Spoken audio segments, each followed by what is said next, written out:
The email from Swiss National Bank arrived during my morning coffee. Dear Ms. Emma Crawford, this is a courtesy notification regarding attempted access to account #7749. I nearly dropped my phone, my hands shaking as I read further. Someone had tried to access my grandmother's private account, an account only she and I knew existed. My phone rang almost immediately. Emma, darling. My mother's voice dripped with artificial sweetness. We need you to come over for dinner tonight. We have some family matters to discuss. Family matters. That's what they always called it when they were about to drop a bomb. I'd heard that phrase when they announced their divorce, when Dad remarried 2 years ago, and when they declared my stepbrother Jason was taking over the family business. I'll be there, I replied, keeping my voice neutral. I already knew what this dinner would be about. Walking into my parents' sprawling mansion that evening felt like entering a carefully staged play. Mom, Dad, his new wife Patricia, and my stepbrother Jason were all seated in a formal dining room, looking far too pleased with themselves. Emma, sweetie, sit down, Mom gestured to the only empty chair. At 32, I was being treated like a child about to be disciplined. We need to talk about your grandmother's inheritance. Ah, there it was. My grandmother Eleanor had passed away 6 months ago, leaving behind what everyone thought was a modest estate. The family knew about her main accounts, her properties, and her investments, all of which had been substantial. What they didn't know was that Grandma Eleanor had been far cleverer than anyone gave her credit for. What about it? I asked, taking a small sip of water. Dad cleared his throat, straightening his tie, a nervous habit he'd had since I was little. We've made some adjustments to the distribution of assets. Given the circumstances, we feel it's more appropriate for the inheritance to go to Jason's family.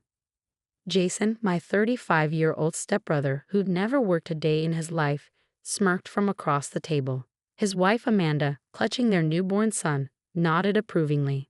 After all, Patricia chimed in, they have a baby now. They need the security more than a single woman with a stable career. I sat there, letting their words wash over me. They went on about family responsibility, about doing what's right, about how I should understand. All I could think about was my last conversation with Grandma Eleanor. They'll try to take everything, she'd said, her blue eyes sharp despite her illness. Your father and his new family, your mother with her social climbing. They've been trying to get their hands on my real fortune for years. She pressed a small key into my palm. But I've made sure they can't. The Swiss account, that's your safety net, my darling. Don't tell them, not until you have to. We've already transferred most of the assets, Mom was saying, pulling me back to the present. The properties, the investments, the main accounts, all redistributed to provide for the baby's future. I see, I said quietly. And you didn't think to consult me? Oh, Emma, Mom sighed, don't be difficult. You know this is for the best. You've always been so independent. You don't need the money like they do. I watched as Jason and Amanda exchanged triumphant looks. My mother dabbed at imaginary tears with her monogrammed napkin, while Dad avoided my gaze entirely. They thought they'd won, thought they'd managed to strip me of my grandmother's legacy. Well, I said, standing up, if that's all decided, I should get going. Early meeting tomorrow. That's it? Jason asked, clearly disappointed by my lack of reaction. No argument. I smiled, thinking of the Swiss bank's email. What's there to argue about? You've clearly made up your minds. As I walked to my car, my phone buzzed again. Another email from Swiss National Bank. Unauthorized access attempt blocked. Security protocols activated. Please contact your account manager at your earliest convenience. I started my car, thinking about the fortune hidden away in that Swiss account. The one my grandmother had spent decades building in secret.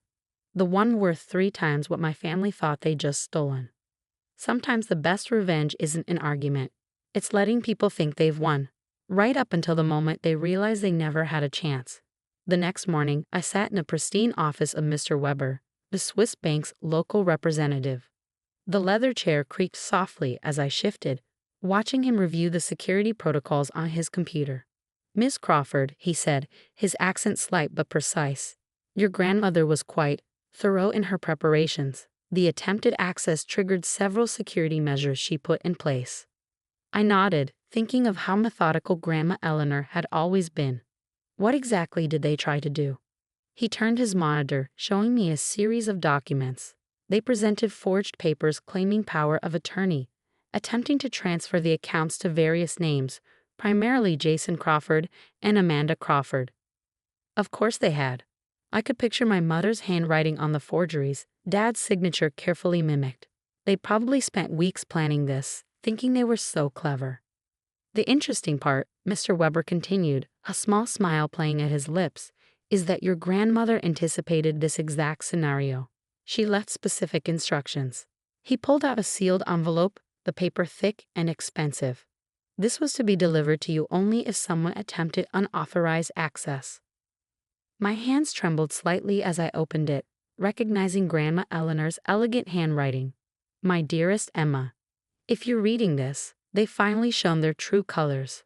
I've watched them circle like vultures for years, your father becoming weaker under Patricia's influence, your mother's greed growing with each passing day. But you, my darling girl, you've remained true to yourself. The account they tried to access is only the beginning. There's more, much more. Mr. Weber has all the details. Show them what real power looks like. All I love, Grandma Eleanor. Mr. Weber cleared his throat. Your grandmother set up an intricate network of accounts and investments.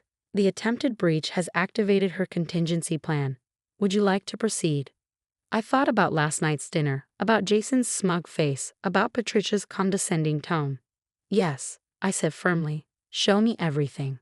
Over the next 2 hours, Mr. Weber revealed the full scope of Grandma Eleanor's fortune. The Swiss account was just the tip of the iceberg. There were investment portfolios, real estate holdings, and offshore accounts, all carefully hidden from the family's prying eyes. And now, he said, typing something into his computer, per your grandmother's instructions, we can begin the process of reclaiming the assets they've attempted to transfer. My phone buzzed. A panicked text from Mom. Emma, something's wrong with the accounts. Call me immediately. Then Dad. We need to talk. It's urgent. Even Jason, who never texted me, sent a message. What did you do? I silenced my phone, turning back to Mr. Weber. What exactly is happening to their accounts? He'd adjusted his glasses. The properties they attempted to transfer are being frozen pending investigation of fraudulent documentation. The investment accounts they accessed are being audited. And he paused, allowing himself a small smile. The trust fund they set up for Jason's baby is being reviewed for potential criminal activity. I sat back, letting it sink in. Grandma Eleanor hadn't just protected my inheritance. She'd set up a trap for anyone who tried to steal it. My phone kept buzzing. Patricia was calling now, probably realizing their perfect plan was unraveling. Amanda was sending multiple texts, each more desperate than the last. There's one more thing, Mr. Weber said, pulling out another envelope. Your grandmother left instructions about the family business. I opened it, reading quickly, then read it again, hardly believing what I was seeing. She left me controlling interest in the company. He nodded. Hidden in a shell corporation.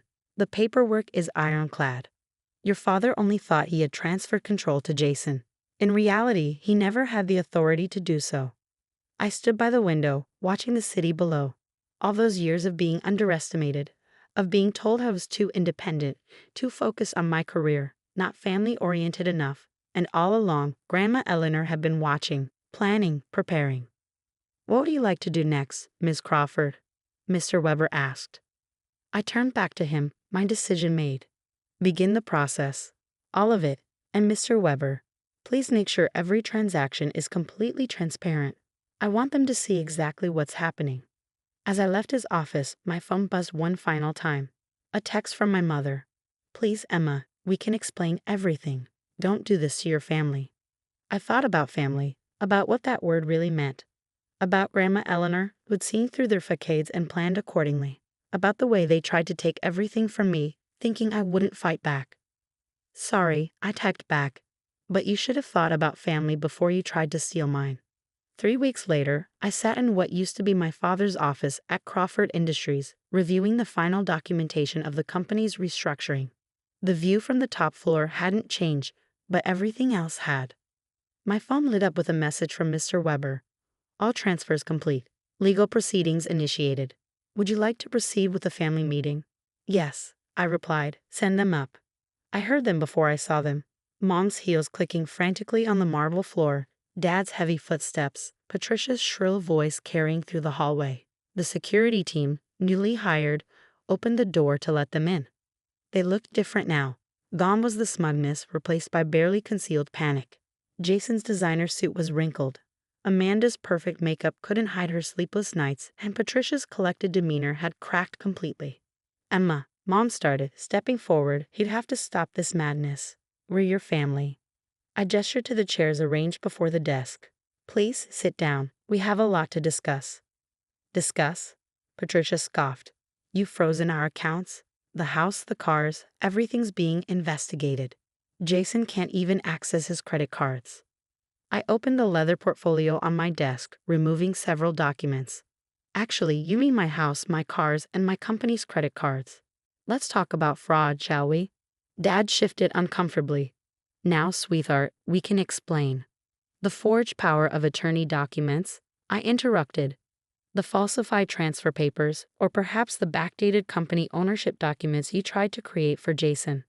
Amanda clutched her baby closer. Think about your nephew. You're taking away his future. No, I corrected her. I'm protecting his future from people who think fraud is a family value. I spread out the documents, watching their faces as they recognized Grandma Eleanor's signature, the bank statements, the property deeds, all the proof of what they tried to steal. Grandmother left everything to me, I explained calmly. The company, the properties, the investments, all of it. She knew you'd try something like this. She prepared for it. Those accounts you thought you were accessing? Decoys. The real fortune was hidden where you'd never think to look. You can't do this to us, Mom whispered, her voice shaking. Actually, I can. And I am. But, I paused, pulling out another set of documents. I'm also giving you a choice. They leaned forward, hope flickering in their eyes. Option 1. I proceed with the legal charges. Fraud, forgery, attempted theft. The prosecutors are very interested in this case. You'll lose everything, including your freedom. Jason's face went pale. Patricia grabbed Dad's arm. Option 2. I continued. You sign these papers. They're resignation letters, legal agreements, and statements admitting what you did. Sign them, and I'll allow you each a modest monthly allowance. Enough to live comfortably, but not extravagantly. You'll have no access to company assets, no control over any properties, and no contact with business operations. And the baby? Amanda asked quietly. I softened slightly. I've set up a trust fund for him, one that only I can control. He'll have everything he needs for education and a good start in life. But you and Jason won't have access to it.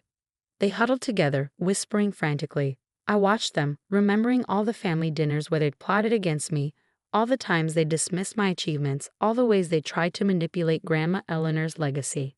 Finally, Dad reached for a pen. One by one, they signed the documents, their signatures shaky but clear. You'll receive your first allowance next month, I said, gathering the papers. The security team will escort you out. Don't try to contact me directly. Everything will go through the lawyers from now on. As they turned to leave, Mom paused at the door. How long had she been planning this? Years, I replied. Grandmother saw who you really were long before you showed me. After they left, I walked to the window, watching their cars pull away from the building. My phone buzzed with a message from Mr. Weber. All documents received. Shall we proceed with the charitable foundation your grandmother outlined? I smiled, thinking of Grandma Eleanor's final gift, not just the fortune, but the wisdom to use it well. Yes, I replied. Let's begin. Opening my desk drawer, I pulled out her last photo, taken at my graduation. She was beaming with pride, her eyes twinkling with the secret she kept all those years. You were right, Grandma, I whispered. Sometimes the best revenge isn't just about winning. It's about proving them wrong about who you are. I turned back to my computer, ready to start building something new, something that would make her truly proud. Sometimes, family isn't about blood or names. It's about who believes in you enough to help you become your strongest self.